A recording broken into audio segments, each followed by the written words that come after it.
जी अस्सलाम वालेकुम। मैं जनाब बूटा फ़ारूक बोल रहा। यह जनाब मेरे बहुत ही प्यारे मामून पहले नंबर ते जनाब खड़े मामू इकबाल बेग, उस तो बाद मामू रज़ाक बेग, फिर जनाब मामू अल्ताफ़ बेग, नाल खड़े जनाब मामू इसहाक बेग। इन्हां दे छोटे जनाब जड़े वो मामू मुश्ताक बेग, वो इंग्लैंड च इन्हां नाल जड़ा सब तो छोटे मामू अशफाक बेग। माशाअल्लाह इकट्ठे बैठ के गपशप भी होई है, खाना शाना भी खाधे ते हुण जनाब फ़ोटो बनवा रहे हैं ते वीडियो।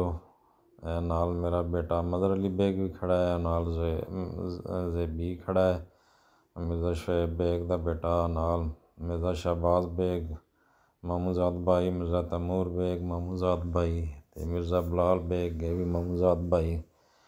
इन्हां दे वड्डे जड़े मिर्ज़ा हसन बेग वो साइड ते किते कम गए न। हाँ जी, इकट्ठे जनाब वीडियो शूडियो बनवाई है, मैं नाल खड़ा जी काली जैकट आला। माशाअल्लाह अल्लाह पाक ज़िंदगी दे जी, ये साडी फैमिली है, साडे वड्डे न, साडे बजुर्ग न, अल्लाह पाक इन्हां नूं सेहत तंदरुस्ती वाली लंबी जिंदगी दे। बहुत ख्याल रखते हैं सारे साडा, अल्लाह पाक इन्हां नूं खुश रखण।